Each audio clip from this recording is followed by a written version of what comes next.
Here. Hello. Today we're going to be talking about propaganda. So first, let's define propaganda, and then let's talk about different expressions of propaganda. So propaganda is the calculated manipulation of information designed to shape public opinion and behavior to predetermine ends as desired by the propagandist. It is usually emotional and repetitive, either designed to increase enthusiasm for a proposed utopian world or to escalate rage and hatred against a designated enemy, often a religion, an economic or political system, a race, or a special group. Subjectivity, disinformation, exaggeration, and the outright falsification of facts are the hallmarks of propaganda practitioners. Now, propaganda is presented in the following 7 expressions, and I want you to think about the case of Venezuela, and in particular the case of Hugo Chavez, when you listen to these 7 expressions. The first one is the idealization of the leader of the state by showing him with children, the military, and by posting his pictures throughout the country. If you've been to Venezuela, I'm sure you are familiar with this expression. Number 2, the threat of fear and intimidation by physical detention, sudden disappearances, and extra-legal executions. This is something we have seen in many examples in history. The Cultural Revolution provides some good examples of this. And again, the case of Venezuela shows this threat of fear and intimidation by physical detentions of opposition leaders, like, for example, Leopoldo Lopez, who is in prison at the moment, and several other political prisoners. Number 3, the glorification of the nation through a show of prosperity, abundance, and the ecstatic happiness of the people.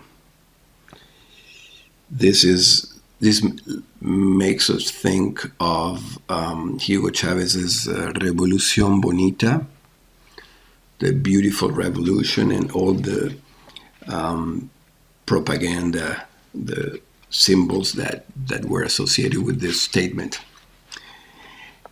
Number 4, the overstated promotion of the common people, the workers, the women, the peasants, and the students all become great heroes of the nation. A good example of this is, of course, Cuba, in which the revolution was personified by the people, and this is also something we see in the Venezuelan Revolution, which is defined also as the Bolivarian Revolution, as a revolution by the people. Number 5, vilification. In order to stay in power, governments need to find central enemies to blame and demonize. The enemies can be political opponents, religious, ethnic, or economic groups. In the case of Venezuela, we had 2 types of enemies. We had the domestic or local enemies, essentially the opposition, political opponents, and then the foreign enemy, which was, of course, the United States, and this was linked to anti-imperialism within the Bolivarian Revolution. Number 6, the veneration of the military. Statues, posters, uniforms and medals, portraying the heroes of the country, remind the nation of the glory of past wars and struggles.